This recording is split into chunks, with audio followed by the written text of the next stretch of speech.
This is my first ever live streaming, guys. So if anything goes wrong or something is funky with the way I'm streaming, I hope you will forgive my inexperience here. The purpose of this live streaming is to really kind of like talk about to kind of like talk about owning W211 E63 AMG. I'm going to be talking about my experience, everything that have gone wrong in the past 3+ years I've owned the car.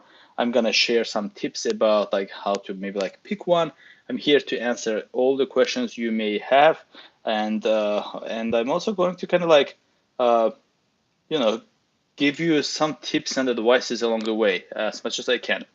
And the way this live stream is organized is that when I cover, see, there's a quite number of papers, and this is not all of it. There's another batch on my table, on my desk. The way I'm breaking this up is first I'm gonna go through things that have broken on the car, so kind of like things that may go wrong in your W211 AMG, and then I'm also going to talk about things that have were not necessary to fix. It was kind of like maintenance items that I decided to do, things like brake fluid changes and new tires and stuff of that nature. And that way we can then like at the end add up the money I've spent maintaining the car versus kind of like money I've spent like just like kind of like fixing the car. Okay, so I see there's one person watching the live stream now. So feel free to drop your questions in the chat. I can't see who you guys are. I can only see like how many people are watching the live streaming. Hopefully you guys can hear me fine. Let me know if you cannot.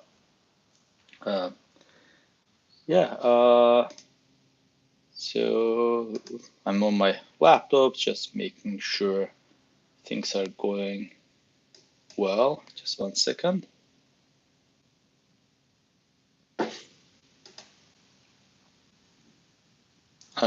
Looks like I can't live stream and watch it on the laptop.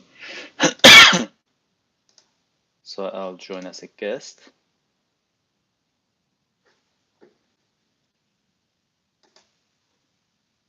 Okay.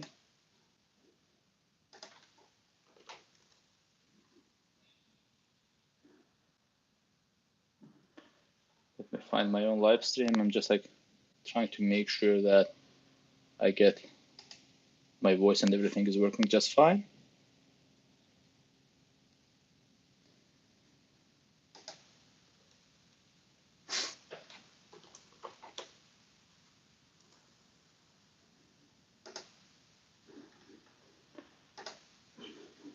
Already, I think.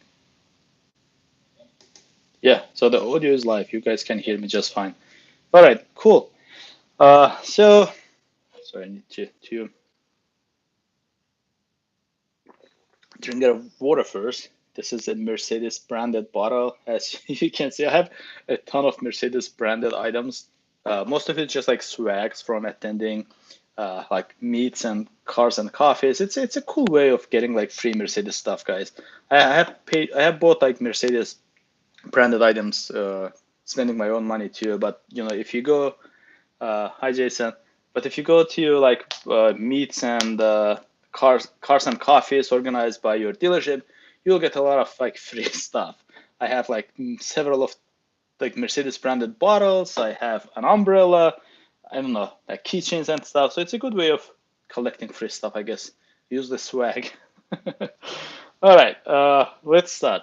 By the way, I'm now eligible for like super thanks and something in the chat. I don't know if you guys are subscribed to YouTube super chats or something, and you want to support the channel, you are more than welcome to drop off the comment. All right, so let's start with the things that have like broke on the car. So not necessarily kind of like maintenance items, so things that I could have avoided, but things that had actually broken the car and needed a replacement. So I'll start with this batch first. There's quite a list. I probably will be surprised myself how much money I have spent. Before I say that, actually, I bought the car in, I know, like 3+ years ago. I don't remember the exact date. And the car had like 40,000 miles on it. I made sure, and I bought the car sight unseen, which means that the car was from, you know, North Carolina, and I'm in Massachusetts. So it was me like first time buying a car sight unseen. It was a risky business, especially AMG and the internet, was making me scared about all the head bolts failure, M156, which turned out to be like an exaggerated issue. Nonetheless, make sure you have like good connections at the dealerships. I had a connection at one of the Mercedes-Benz dealerships. The service guy was awesome. So he was able to pull what they call like a data card for me, which is an internal Mercedes document. Usually they don't give it to you, but you want to make sure that you make good connections with them so that you can get this internal information. This internal information covered all the maintenance that had been performed on the car by the previous owners. And I saw that it had an extensive list of service done by the previous owner. Then I felt a little bit about buying the car. Nonetheless, I called the dealership that was selling the car. I asked them to take it to a place that I found for pre-purchase inspection so that I can trust the pre-purchase inspection results. And they were willing to do so. They sent the car to the place that I found down in North Carolina, and it all checked out well. So I figured I'll just buy the car. I bought the car for $23,000. I think with the shipping and stuff, it came to 23,500, 40,000 miles, 2 owners. Interestingly, the first owner was the dealership or something. I think it was like the model car or like showroom car, because during the first like 5 or 7 years of ownership, it had like 700 miles on it, and you could see it had been maintained by the same dealership in the same place. By maintain, I mean like they were kind of like charging the batteries and stuff. Then the second owner drove it for a little bit, and I'm technically the third owner. Okay, so that's a tip on how to buy one, I guess, how to pick one. So this first one is actually, it says $0 on it. This maintenance is not in a particular order, guys. I don't remember what broke before first, so the list is not an ordered list. So the first is like $0. This is because, but this was a big job performed by the Mercedes-Benz itself. They replaced the fuel tank, they replaced the fuel filter and stuff. I made a video about it. You can find it on my website, on my YouTube channel. If your car is younger than 15 years old, less than 15 years old, meaning if you probably have like E63, because I think E55s are out of warranty at this point, and you smell gas in your car, you can take it to the dealership and they will change the whole fuel system free of charge, assuming you live in the United States of America. Okay, so yeah, because there's a free recall in Mercedes, and I was smelling some fumes. It wasn't bad, but nonetheless, I wanted to use the warranty, so I came to them. I said, "Hey, there's a fuel smell, and it's pretty bad." So they checked it out. It says that they performed. They found that the area around the fuel sender and the filter is under the rear seat. They pulled the rear seats, and they said that they found fuel around seal for sending unit, drained fuel tank, lowered panels, and blah blah blah. Basically, in AMGs, in W211 AMGs, you cannot replace just the fuel sender independent of the tank. It comes from Mercedes as a single unit. They gave me a loaner. I got a brand new tank, brand new everything, put in the car free of charge. So I guess this one is kind of like $0, but I don't know how much it would cost you if you took it to the dealership and asked them to replace it, and you would probably cost you a lot of money. So I'm just asking, how's the exhaust modification going? That's the gentleman who recommended that I do secondary cat delete. It's going amazing. I love the sound. By the way, I was at the racetrack. I took the car out to an autocross yesterday, and the video of that is coming soon. The car performed like great. So it handled so well. I was surprised myself that AMGs are so good around autocross. I'll get back to it. I digress again. So next one, this is one of, it says check for rough idle and possible misfire. Clean the MAF sensors, MAF. Gap the spark plugs, installed customer supplied serpentine belt. 2 hours of labor, $180 total. So I made a whole video about this. For a while I was having a misfire and random misfire, very random one. You know, the car would run just fine, then occasionally throw a misfire. They couldn't find what it was. They thought it was coils. They were replacing coils, like, you know, swapping coils, and they even like replaced just one. It did not fix the issue. Apparently, the way I don't know, it's hard to explain, but the issue was resolved when I replaced all 8 of the coils. So that's a tip for you guys. If you have like random misfire and swapping coils doesn't help, you may want to just replace all of them, all 8 of them. Somebody said that to me. I tried it and it solved. For example, it was like misfire on cylinder 3. I swapped coils from 3 to 4. Misfire would still stay on cylinder 3, which didn't make sense, right? That's usually not an indication that your coil is bad, but that was the case. Nonetheless, I spent a ton of money chasing that issue down until I replaced all the coils. Once I replaced all the coils, the issue was gone. So $180, and I'll have a running list here, so to then count the total. So money spent on fixing a problem. What's the second one? The second one is $79. Okay, I think this is the dipstick I bought from the Mercedes-Benz dealership. As you guys know, the dipstick, the original dipstick that came on the car, the plastic on the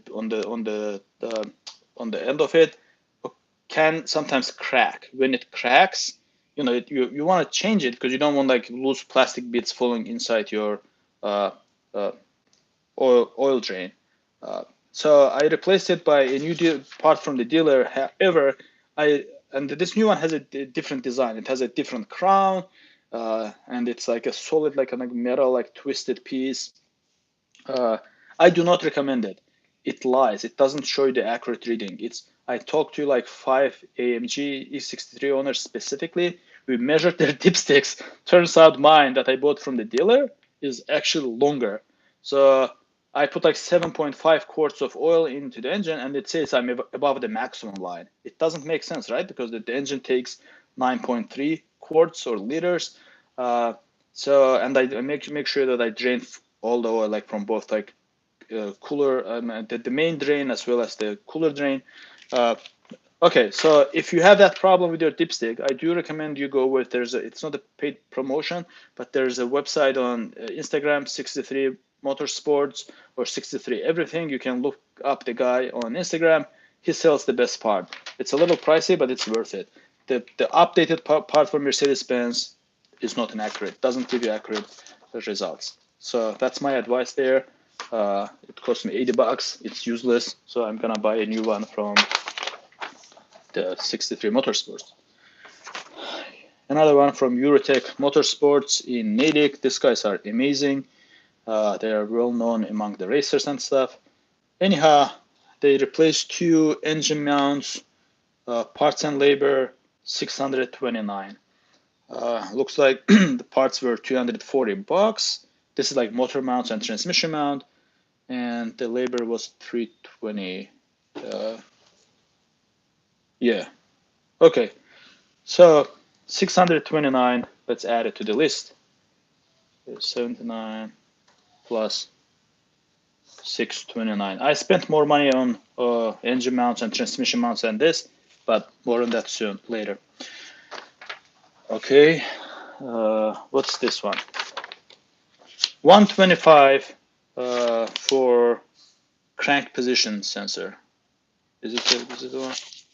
Yes, the crank sensor. Okay, this one was was really funny. One day I'm coming back from work. I'm driving on highway, and all of a sudden all lights come up like a Christmas tree. I don't remember which lights exactly, but there were quite a few of them. And the car kind of like felt like jerky. It kind of like stalled. You know, I'm driving, and I believe I was even like accelerating something, and then the car kind of like stalled on me, and the lights came on. Luckily, it didn't shut off, and but I lost power. It was kind of like in limp mode. So I got out of the highway, pulled it aside, parked the car, turned the car off, and then it wouldn't crank. Like there was no crank. It was just like, I mean, it would crank, but it wouldn't start. And I believe then it wouldn't like crank at all or something like that. So while I was waiting for a tow truck, like 2 hours later, the engine cooled down. I started the car and I was able to start it again, drove home, parked, and then the same issue. So each time the engine was getting up to an operating temperature, it would not start.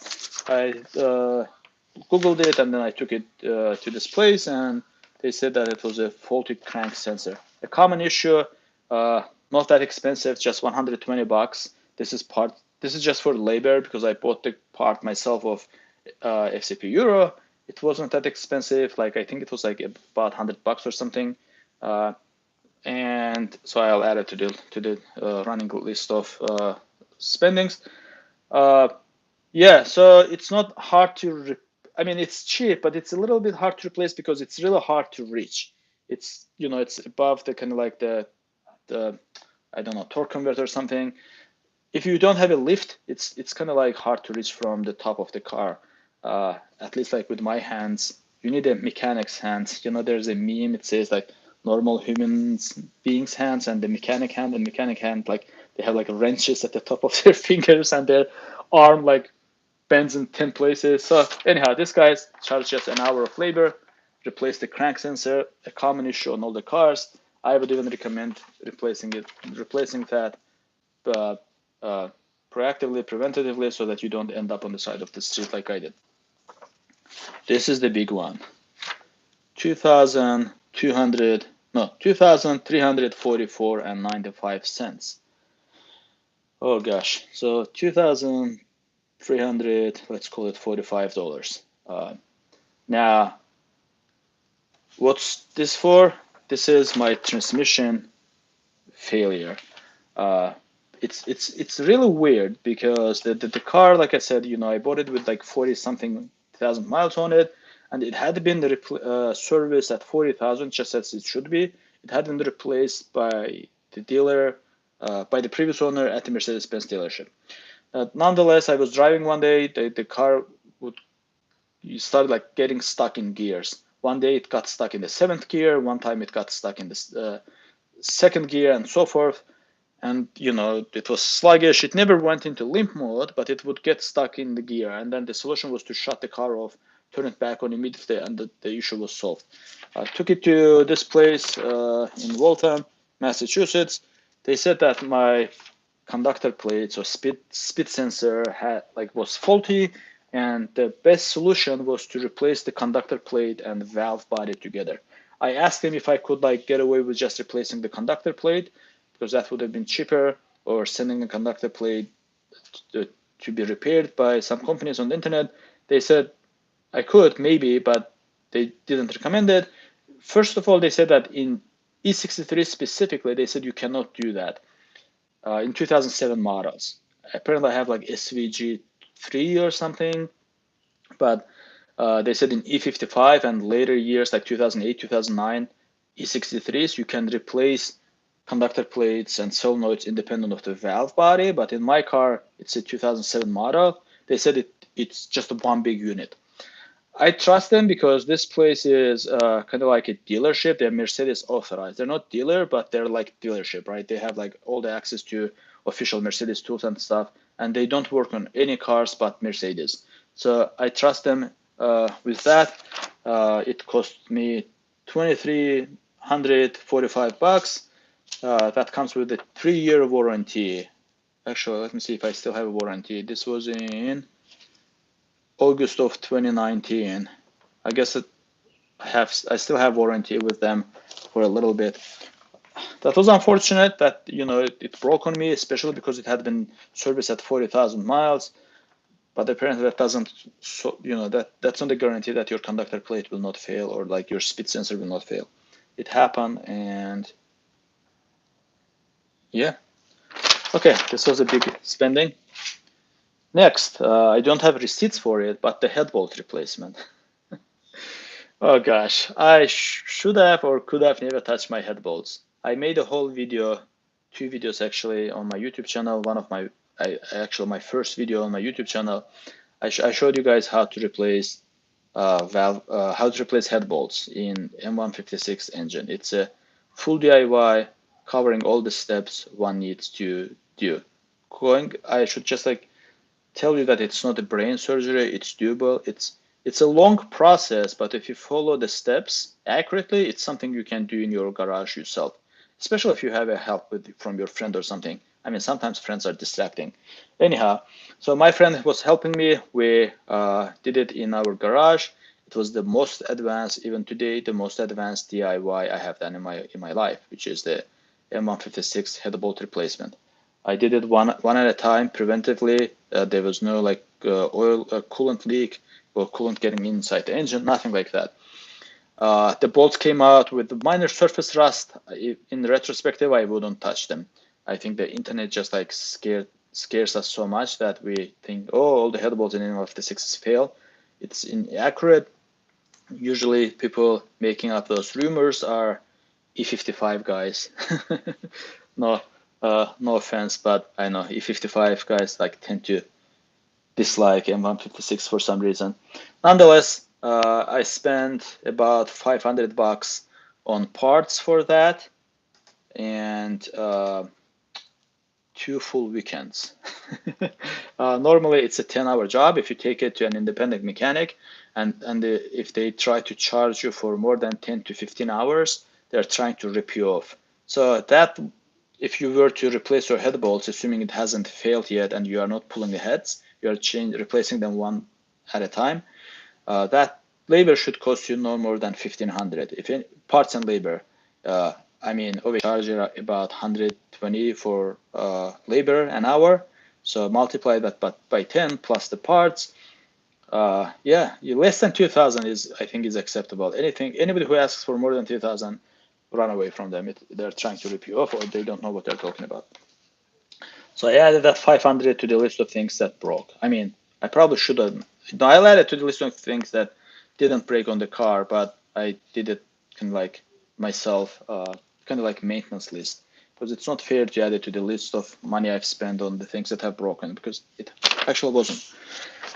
Another $250 for engine mounts and motor mounts. So you know, the first mount that they installed, they felt a little weak. I think it was the part that was faulty.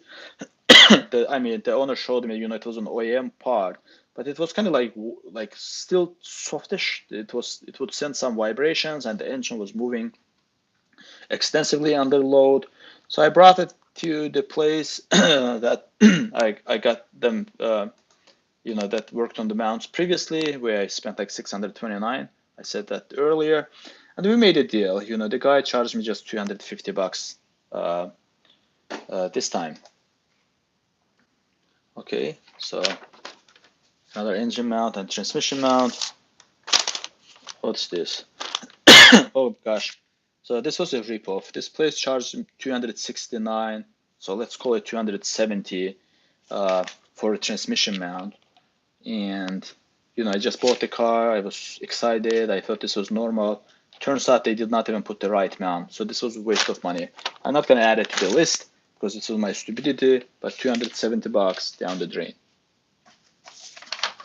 All right, another one. Oil leak. Okay, $379.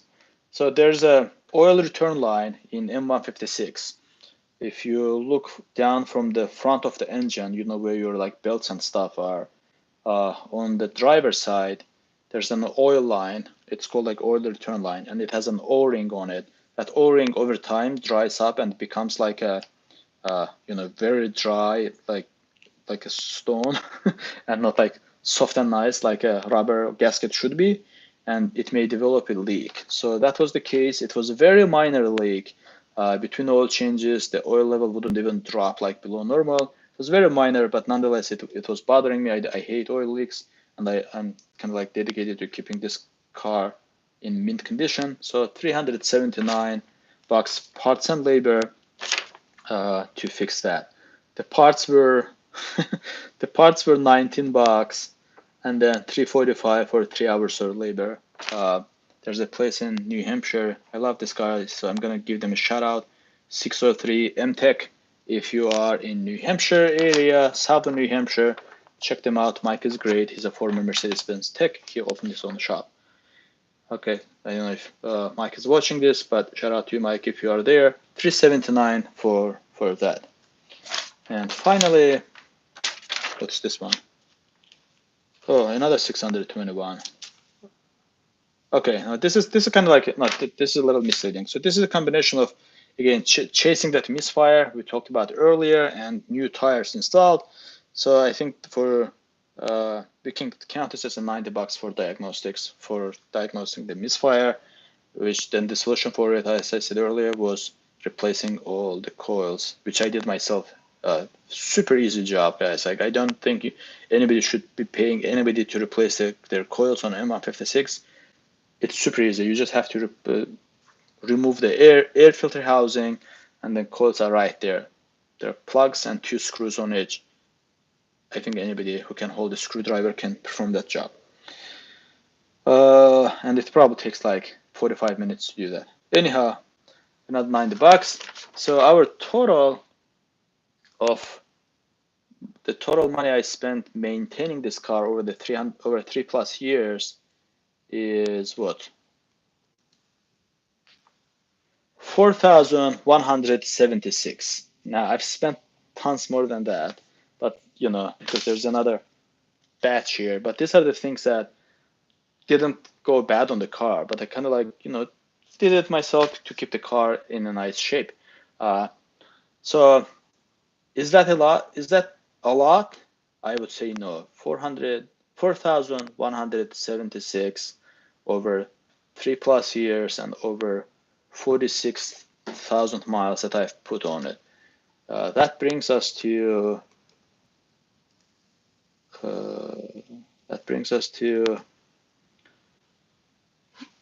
less than $1 per mile. In my mind, that's amazing. You know, that's like nothing. But dollar per mile and endless number of smiles this car has put on my face over time. Okay, here you have it. Whenever anybody says, oh, W211 AMG is not a reliable car, you can slap them in the face. They are a liar. It's a very reliable car, assuming you are not, you know, buying one that has been badly mistreated. All right, now we are going to be talking about things that, you know, like wear and tear, like common things that I, again, did it because I wanted to get my car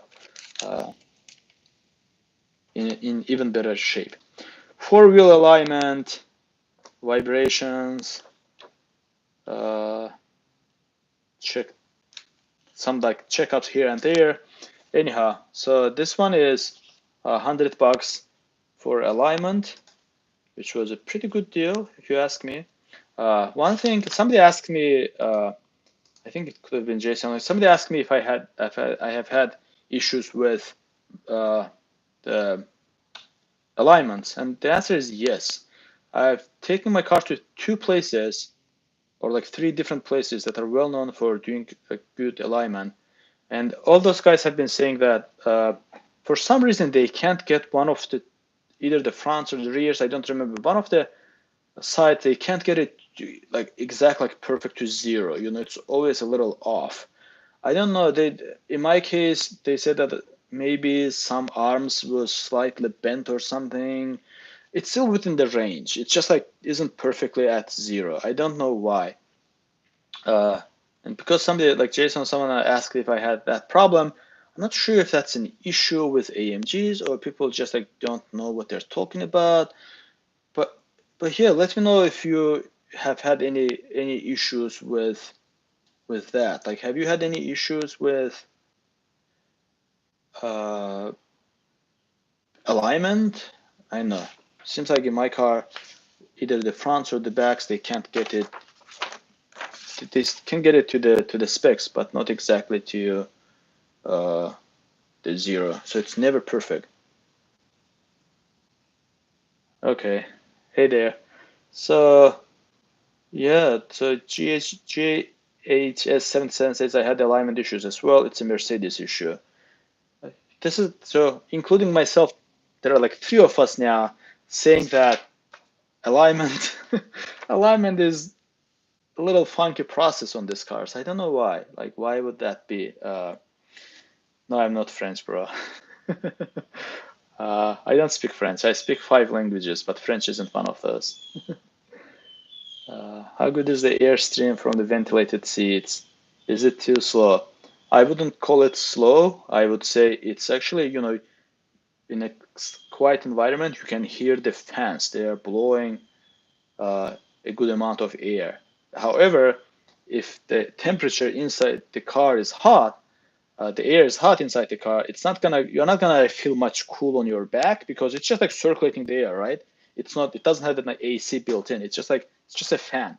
So if you have your windows up and AC on, and as the temperature inside the car drops, then you will feel that air coming out of the seats is much cooler. In my case, if I put a feather or something on it, it kind of like floats just a little bit. It's not like it doesn't kind of blow it away. I don't know if that kind of like is your experience as well. Uh, yeah, but it's strong enough to kind of like make a fur uh, uh, float a little. I am Eastern European. I don't want to get into specifics of where I am from. I'm from the planet Earth, right? uh, but yeah, I speak, if you're curious, I speak Turkish, I speak English, I speak Russian, a little bit of Ukrainian, and a little bit of Georgian, and also Azerbaijani, which is very similar to Turkish. So, uh, okay. So we were talking about things that I have about the money I've spent maintaining the car, not necessarily fixing it. Alignment, $100. What's this one? Check front left ball joint. Found no visible markings or anything wrong. Couldn't duplicate vibration at idle. Another $177. Kind of like them checking and not finding anything. Okay. So in my car, the car runs perfect, but when I idle, at times idle can be a little rough. I don't know, like, do you guys have that issue? Like, my spark plugs are brand new, my fuel injectors are brand new, my fuel system, like the tank and filter, like I said, was replaced by the dealer for free. So everything related to like ignition and fuel is brand new, and yet I get like a little, and coils are brand new, so I get a little bit of like vibration at times. I don't know, no codes, nothing. So this is one of my complaints. I end up paying 177 for various uh, checkups plus another alignment actually. So another alignment because the previous place could not get it to exactly zero. This place also couldn't get it to exactly zero. So another $177 for just peace of mind, if you will. I had a caster bolt added to the affected side. It improved it, made the steering a bit heavier, and can tram track a little, but the alignment issue is still there. It's been to Mercedes too. Yeah. Go figure, right? Yeah. So this was the first car built by AMG from ground up. Maybe it did not go through extensive kind of like testing as usual, like non-AMG Mercedes models do. Who knows? You can only speculate. So another $329, almost 330. Perform complete brake fluid flush, complete coolant flush. By the way, if you want your head bolts to be in a better shape, Coolant flush can help with it because the coolant touches the bolts, and if the coolant doesn't have enough anti-rust like chemicals in it, it can accelerate the rusting process a little bit. So I don't know. Consider that. What else? Yeah, that was it.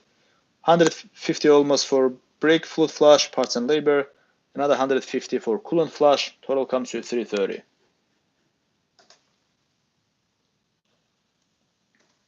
Okay. Let's see. Mount and balance two tires. So this is just the money I've spent switching from winter tires to summer tires. I have like many videos, at least 2 or 3 videos on my channel on a proper winter tires. This car can be a lot of fun and reliable transportation on snow. With the Michelin winter tires, we had like 2 or 3 like really like strong blizzards, and I mean, at least for Massachusetts, maybe like where you guys get more snow, but there was so one day we had like almost a foot of snow on the ground. With the proper winter tires, I never got stuck, and you guys can see my videos. I was going up the hill, down the hill. So winter tires make a huge difference, and you can slide and giggle like a baby. Okay, so this like kind of like tires and installation brings us to $500 just for 2 tires, I think. And another $400. What is this? Replace rear brake pads, rotors, and wear sensor. Okay, so I have a video on my channel. I showed you guys how to replace the front brakes on your car, both rotors and pads. It's a super easy process. I did it myself. I mean, when I say super easy, it's actually labor intensive. If you had a lift, it's super easy. Without lift, that you will be kind of like squatting, ending up in like weird positions, and you have to torque that thing to 100 Newton meters. It's like, or 136, I think, pound-feet of torque. It's a lot of torque, and if you don't, or you're not kind of like standing on your feet and like comfortably, it is hard to apply that much of a torque. Somebody shared a tip after I did the brakes. You can turn the wheels like left or right, depending on which side you're working on, to make access to the bolts behind the rotors or the suspension to have a better access to those bolts. So that's a tip. I did not know that. I wish somebody said that to me before I did the job. Without it, it was a little bit painful process, but I managed to do 2. Thanks, I appreciate that comment. They said that they loved watching the videos. This type of comments make me inspired to create more content. I appreciate that. Anyhow, so what was I saying? Yeah, but I saved a ton of money. I bought 2 rotors from this website called, what is it called? Each time I forget the name. Anyhow, I will find it. People recommended buying the rotors from FCP Euro because it comes with a lifetime warranty. In my experience, I personally think that my previous rotors lasted for like 40,000 miles or something like that. I know it's insane, maybe even more than that. The chances that I will need like the replacement rotors like soon is very low. So I really did not want to pay FCP Euro price, which was about like $1,000 for 2 front rotors, because the 2-piece rotors are expensive. So I bought my rotors from, I should find it, guys. Just give me a second, please. I have this. I always forget the name. It's a site. It looks ugly. It's not the most user intuitive interface when you go to their website. But damn, what was it called? Rock Auto. Okay, I found it. Rock, like rock, mountain rock, auto, rockauto.com. So that's the website. Anyhow, 2 rotors for like $650. I thought that was a great deal. 2 front rotors, 2-piece rotors, OEM rotors for $650. But the pads, I bought them from FCP Euro because I can always like replace them. I will go through pads sooner than through the rotors. So if you want to save money further, you guys can use, for your front rotors, you can use C63 single piece rotors, C63 AMG. For daily driving, for even like spiritual driving, you are not gonna feel any difference. You're gonna be feeling difference if you were to autocross your car like I did yesterday, or take it to a racetrack. Then you may feel the difference because C63 rotors are heavier because they are single piece, and our cars are heavier compared to 663s. E63 is just a heavier platform. But unless you are a purist and unless you know that you will be racing your car, you will be just fine with C63. And like somebody says in the comments, C63, I believe maybe it's a price for the whole kit, like rotors and pads. You can get them like really cheap and save yourself money. So I'm kind of like a purist. I have this kind of like I should work on my mental state a little bit when it comes to my cars. I knew I would be like looking at those rotors and I would be like, these are not like OEM two-piece rotors. So I went with two-piece. Anyhow, 650 for the rotors. I don't know, like another 200 or something for the pads from FCP Euro that comes with lifetime warranty, plus like some greases and sensors. Yeah, I don't remember. So what is it like? Another like, let's say another 800 for the front brakes, and then 385 for the rear for replacing the rear brakes and pads, plus brake fluid flush. 385 just for that and labor. 385. But I also bought the rotors and pads myself for FCP. I just brought parts to this place and they put them on because I was tired after doing the fronts. I believe front rotors are cheap. I believe I paid like 300 for two of them or something like that. So I'll add another like 450 here for parts. Okay, let me check the comments. What do you have? I watched all your videos for my E63. Thank you. I appreciate you watching. Found an oil. Found a coolant leak. Hopefully it's just a loose hose. Don't panic. I really don't. Just take a good look. It could be one of the hoses. A very common one is the expansion hose that comes from the coolant tank itself. It could be one of the hoses down below. You could have it leak a radiator.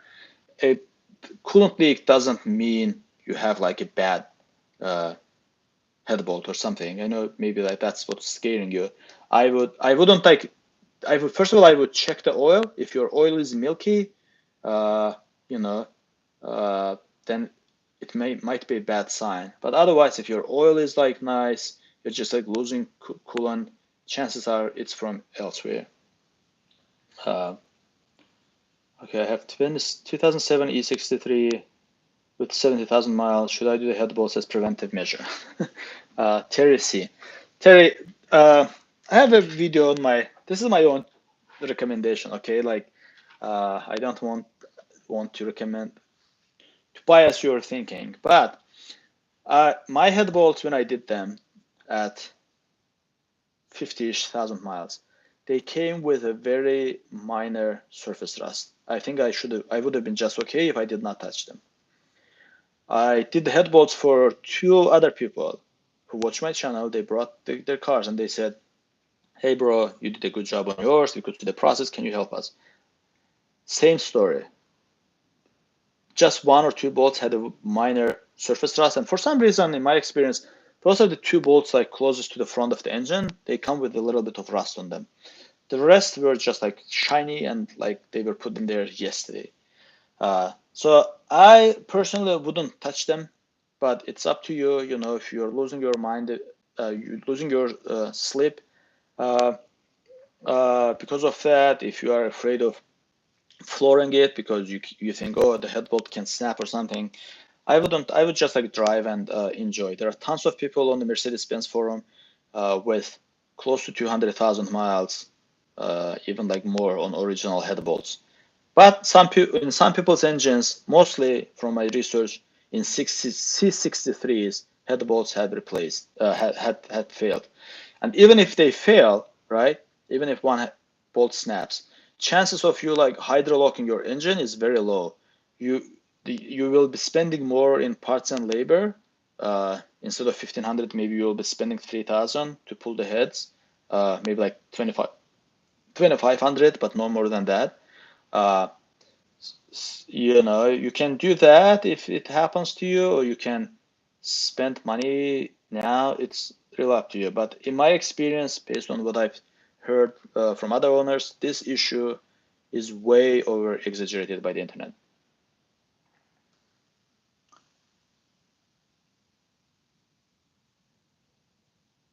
Yeah, see, there's some of the they haven't replaced their headboard late 135,000 miles. Uh, okay, so back to the money I've spent on kind of like maintenance. I'm probably missing like, so this the total comes to another 2,750. I'm pretty sure I'm missing like, I should add like another like 2 grand to it, because there are things I did that aren't documented because I did them myself. You know, I replaced the fog light. I have a video on my channel showing how to replace fog lights. I have a video about the brakes. We cover that. The seats, I put a leather rig. Again, it's a documented process on my channel. Once a year, it keeps my seats looking like nobody even like sitting on them. I'm serious, guys. I really recommend that product. It's an awesome product. You can check that video out. I do like tons of stuff, and I'm planning on polishing it and ceramic coating myself because last time it was done was like 4 years ago.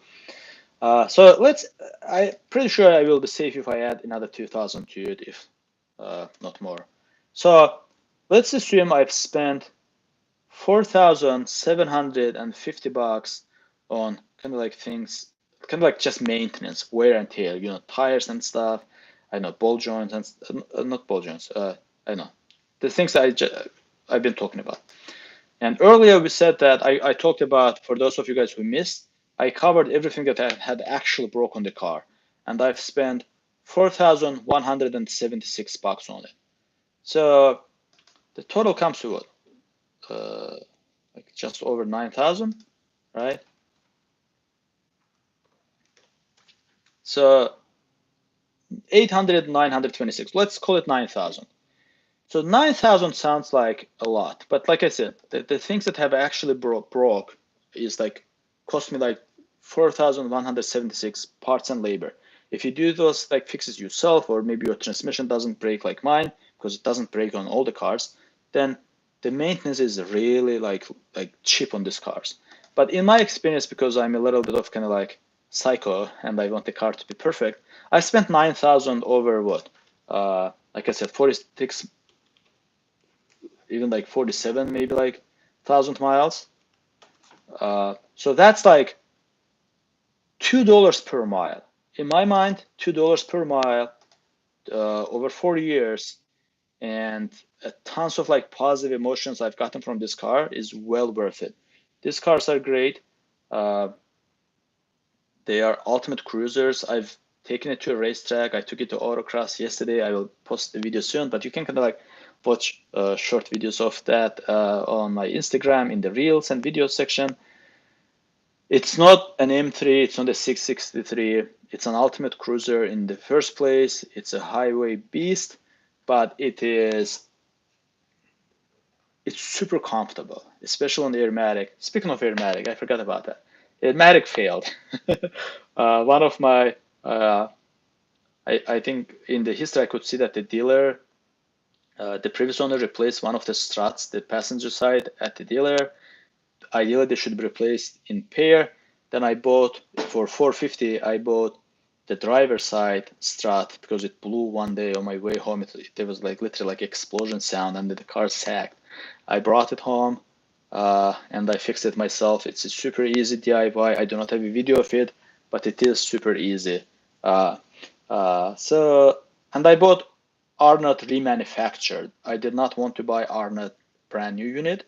It's been performing well for the last 3 years because Arnott's own unit, it still has that kind of like comfort Sport 1, Sport 2 setting, but it doesn't have that active damping. They don't have a unit that supports that active damping from Mercedes. If you want to preserve active damping, ADS, you should go with Arnott remanufactured unit. So they take like all the units, they open it up, they replace all the, as much as they can, like gaskets and internals, and then they sell it back to you, and it comes with a lifetime warranty. So if it's bad, you can get the part free, but you will have to do labor again. Again, it's really super easy. I mean, if you have done any DIY, you can do it yourself. So maybe we should have added another 500 to the list of items that broke for that part.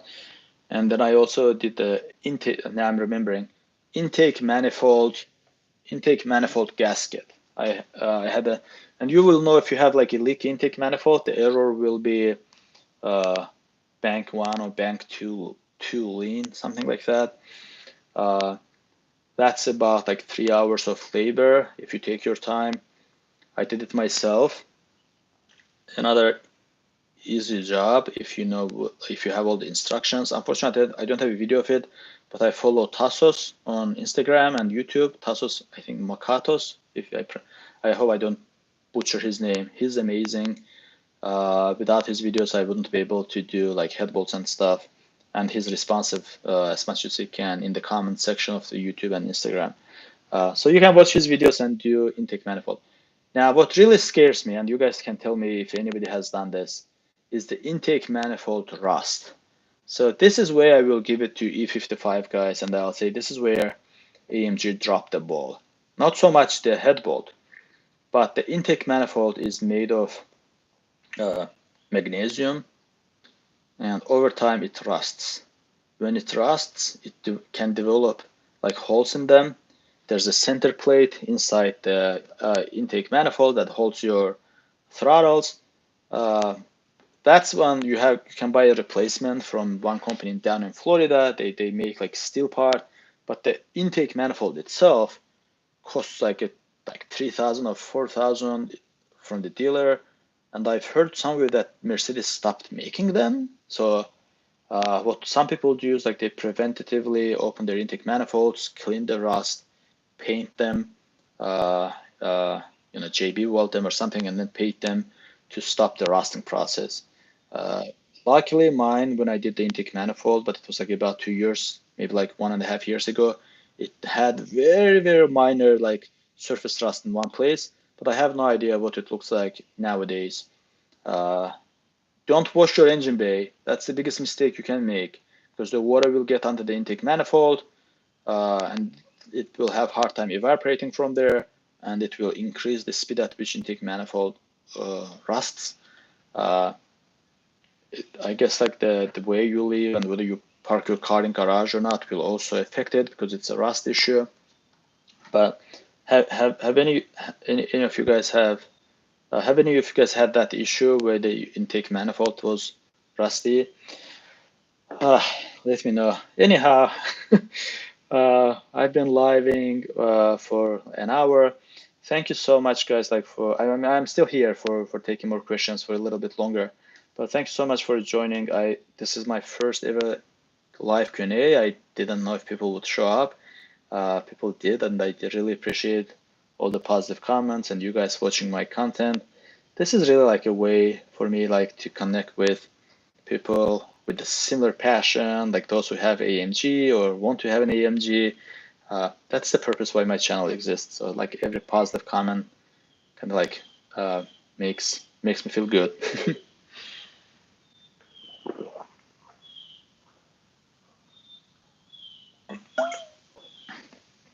Again, another free swag I got from the Mercedes dealer. So make sure you attend those cars and coffees from your dealers. You'll get a free swag. I changed fuel injector spark plugs. Fuel injectors and spark plugs, I assume. Cool, still hesitation. I read O2 sensor might be the problem. What issue are you having, Donald? Do you have any issues, or you are changing them preventatively? Because I change injectors and coil. I change injectors preventatively. Coils, I changed them because I was having random misfire, and swapping coils did not point me in the right direction, because I would swap the coils, but the misfire was still on the same cylinder. When I replaced all 8 coils, the issue was gone. O2 sensor, mine is still good. I don't think you really need to change O2 sensor. It's one of those things that just like go bad one day, but when it does, you know, you will get codes for it. Car was hesitating to accelerate. Does it feel sluggish, or is it? Yeah, I think it depends. But I don't know that the O2 sensor can go bad without throwing a code, because it's like emissions related. I think that one is, you know, uh, likes to throw code when it goes bad.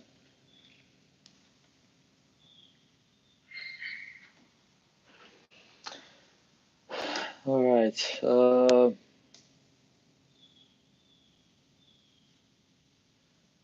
So somebody says, what's scaring me is I cannot even use my push to start on the knob anymore.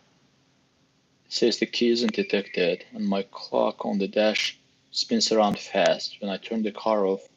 So electric issue probably. That does sound like an electric issue.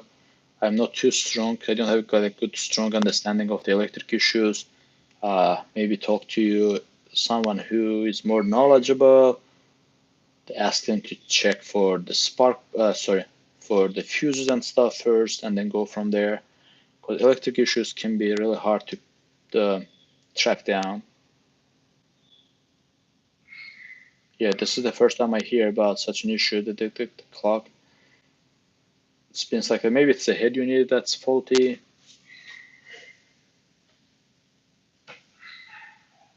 Key isn't detected. Can you start the car if you put the key in and turn the car without instead of pushing the button?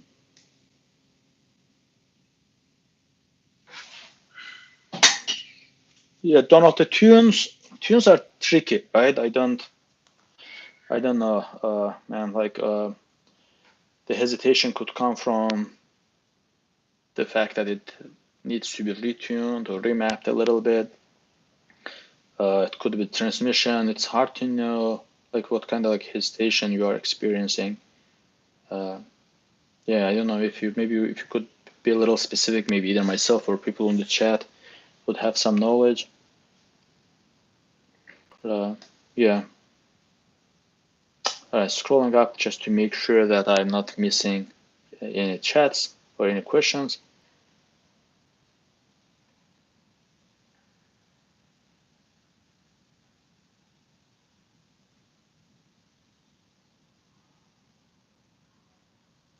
Yeah, I mean, while maybe I don't know if you guys have seen my latest videos.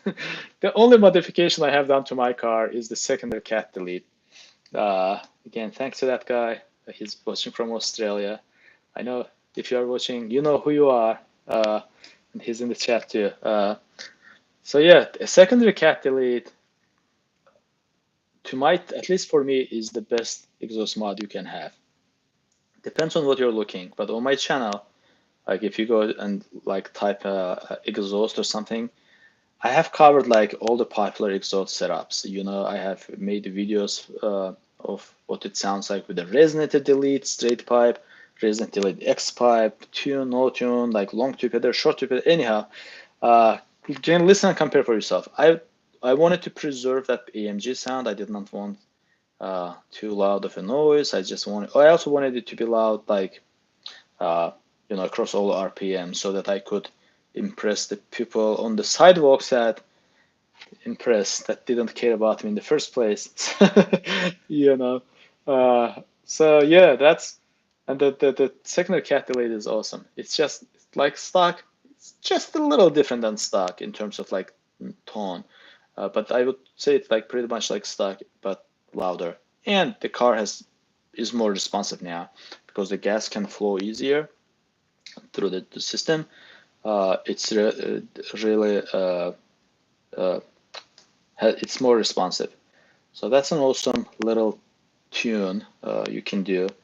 But make sure your state, there is no kind of like visual inspection in your state. Because if there's a visual inspection in your state, then you may fail your state inspection. There was an oil leak at the manifold. Then they fixed it and replaced gasket. Then that's when all the hesitation started. oil leak at the manifold. Which manifold? Intake manifold? Intake manifolds are notorious for like getting dirty inside. The oil gets in. Some people install catch can. I know when I opened up my intake, there was a good amount of oil inside. I washed it with a brake cleaner and stuff. Yeah, and if your hesitation started after that, I hope you are not you don't have a leak like vacuum leak anywhere. Uh, yeah, you should like get it checked like throttle mapping and stuff. Uh, yeah, I don't know. The backside of my throttle plates, throttle, what is it called? Like throttles, I guess. The flaps, was also like kind of like covered in oil and carbon buildup, or like dry oil that gets stuck to it and then dries up. So opening up my intake manifold, I think was a good thing to do. I opened it up and then I separated the bottom and top pieces. I cleaned it inside. 63 Motorsports on Instagram sells a catch can. So I don't know if you guys don't want to deal with that. You can install a catch can. Maybe I'll do it at some point in the future. For now, I feel okay about opening up my intake manifold every once in a while and cleaning it inside and also like inspecting to make sure that there is no rust in it. My coolant overflowed when my idler pulley broke off with the belt. So I think the coolant is leaking somewhere and it's getting on some wires it's not supposed to be touching. Oh, I see. Very possible. Speaking of that, I have a guy who I'm friends with and he watches my channel. He had his each time he accelerated and he oh man he does like floating that thing, the pedal to the floor. Uh, his belt would come off like, and he was lucky enough to not break anything. One day he was racing on the highway and then he pulls aside and said, "Oh, my belt came off," and he talks about it as if it's like a normal thing. He opens the hood, puts the belt on, continues driving. Then he inspected what happened. It turns out to be that the radiator hose that's attached to the very bottom of the radiator, there's a clamp holding the hose. The clamp was broken and the hose was kind of like shaking as the car accelerated, and it would touch the belt just a little bit and throw it off. So usually when the belt breaks, it can cause damage, like Cody and M Kid in the comments say. So make sure you check for your idlers and stuff. These cars are old nowadays, and the idlers are really, the pulleys are really cheap. So make sure you check you take the belt off, you listen to the pulleys. They should like spin freely. There shouldn't not be any like grinding or scratching sound as you spin those. Yeah, that's kind of like preventative maintenance. I think you guys should do, and the belt itself too, because it's rubber. Over time it dries up. Exhaust cut off with the remote. Turn off when I want to hear that noise. I don't know, man. The exhaust, depending on where you have that cut off, like if it makes it kind of like straight pipe when it's open, that's kind of like hilarious, but that's kind of like too much for me. My neighbors, would slap me in the face if I did that to them. They would turn into Karens. So yeah, and that's also like a little bit of more pricey modification than secondary cat delete. But it's worth it, if you like it. It's fun. Thanks for the channel. I watch your Moments of Doubt. Yes, like you, I'm a perfectionist. I like to know my car is in top condition. I do have some thoughts though. Don't move that. Don't move what works, and don't upgrade if it's not needed. Sometimes more problems result from that. Greetings from Poland. Greetings to Poland. Thank you for watching from Poland. I do agree with you in some way. Like my mechanics one day said, I was talking to him and I said, I want to change something preventively because it doesn't break, like because it's an old car, right? And he was like, yeah, it's an old car. Why don't you replace just everything then? Yeah, sometimes I know, don't touch things until they break. but probably doesn't apply to things like brakes. I don't know, like uh, like pulleys and stuff. You know, if the chances of something breaking on you and causing a damage is high, then maybe spend the money now. But don't go down the rabbit hole. All right, guys. So I've been live streaming for about more than an hour. I do not want to make it too long so that it's not annoying or exhausting to watch. I want to thank every single one of you who joined and left a chat. I had, like I said earlier, I have like super chats, whatever that means. If you guys want to support the channel or leave me a super chat, I would appreciate. And because the channel just hit 2,000 subscribers, I don't know if you've been watching from the beginning, but I do free giveaways every once in a while as I hit milestones. So 2,000 subscribers is worth celebrating, and I have like over than 500,000 views across all my videos. So there will be a free giveaway soon.